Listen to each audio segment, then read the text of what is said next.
बॉलीवुड की ड्रीमी जोड़ी कटरीना कैफ और विकी कौशल को लेकर एक बड़ी खबर सामने आ रही है। रिपोर्ट्स के मुताबिक कपल अपने पहले बच्चे का स्वागत करने की तैयारी में है।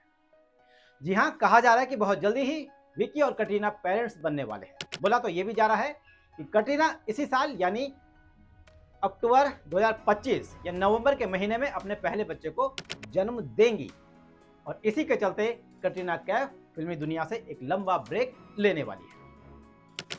कटरीना कैफ एक 5 फीट 8 इंच लंबी लड़की, जिसे न हिंदी आती थी न बॉलीवुड की दुनिया की समझ थी, लेकिन आज वो बॉलीवुड की सबसे महंगी और सबसे सफल एक्ट्रेस है। आपको बताते हैं कि कैसे एक ब्रिटिश लड़की जिसने बी ग्रेड फिल्मों से शुरुआत की, उसने मेहनत, जज्बे और आत्मविश्वास के दम पर वो मुकाम हासिल किया जिसकी कोई कल्पना नहीं कर सकता, और जिस मुकाम को हासिल करने के लिए आज भी दिन रात लोग लगे हुए हैं।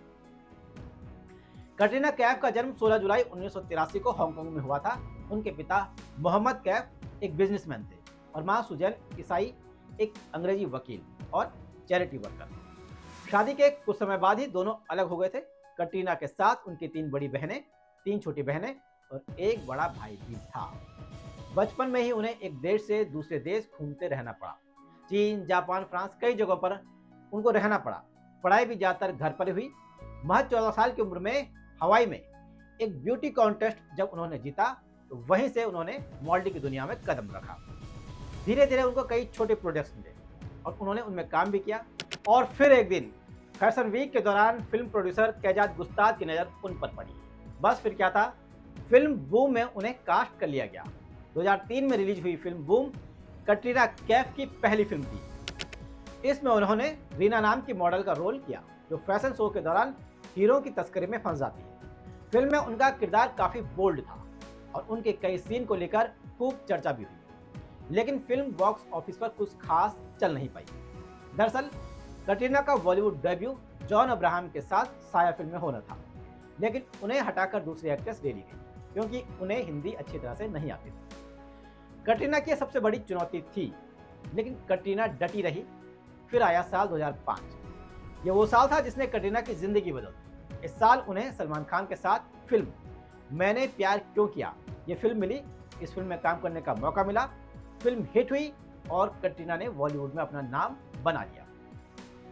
इसके बाद तो उन्होंने पीछे मुड़कर देखा ही नहीं। नमस्ते लंदन, पार्टनर, वेलकम, रेस, अजब प्रेम की गजब कहानी, बॉडीगार्ड, दे दनादन, एक था टाइगर जैसी सुपरहिट फिल्मों में उन्होंने लगातार काम किया। उन्होंने साबित किया कि वो सिर्फ खूबसूरत नहीं बल्कि मेहनती और प्रोफेशनल भी है। धीरे धीरे वो बॉलीवुड की सबसे महंगी एक्ट्रेस बन गई। सोचिए, एक हिंदी न बोल पाने वाली लड़की जिसके लिए बॉलीवुड में टिकना कितना मुश्किल रहा होगा, लेकिन कटरीना ने न सिर्फ भाषा सीखी बल्कि एक्टिंग, डांस, स्क्रीन प्रेजेंस, हर क्षेत्र में खुद को साबित किया। कटरीना कैफ की पर्सनल लाइफ का जिक्र करें तो सबसे पहले उनका नाम सलमान खान के साथ ही जुड़ा था, लेकिन कहा जाता है कि सलमान उन पर काफी ज्यादा पॉजिटिव थे। एक बार तो उन्होंने कटरीना को थप्पड़ मार दिया था। वजह सिर्फ ये थी कि वो डीप नेक ड्रेस पहनकर डेट करने पहुंची। इसके बाद दोनों अलग हो गए। फिर कटरीना कैफ की नजदीकियां रणबीर कपूर से बढ़ी। रिश्ता भी करीब 6 सालों तक चला और शादी की बातें भी हुई, लेकिन रणबीर कपूर की जो माँ थी, नीतू कपूर, उन्होंने इसे मंजूरी नहीं दी और फिर दोनों अलग हो गए। अब रणबीर की शादी आलिया भट्ट से हो चुकी है। इसके बाद कटरीना ने अपनी जिंदगी में आगे बढ़ना चुना। उनकी मुलाकात अभिनेता विक्की कौशल से जोया अख्तर की पार्टी में हुई। दोनों की बातचीत शुरू हुई। दोनों ने धीरे धीरे एक दूसरे से मिलना शुरू किया और उनको एक दूसरे का साथ अच्छा लगा। धीरे धीरे एक दूसरे को समझा और फिर दोनों में प्यार हो गया। और प्यार इतना गहरा था कि दोनों ने मीडिया से बचते हुए 9 दिसंबर 2021 को राजस्थान के फोर्ट बरवाड़ा में शादी कर ली। और अब शादी के 4 साल बाद कटरीना किलकारियां सुनने जा रही हैं। वैसे इस समय बॉलीवुड की कई टॉप एक्ट्रेस हैं जो इस वक्त मदरहुड का एंजॉय कर रही हैं। बात आलिया की लाडली राहा की हो या फिर दीपिका पादुकोण की बेटी दुआ की। हाल ही में कियारा आडवाणी भी मां बनी है और अब कटरीना का नंबर आया है।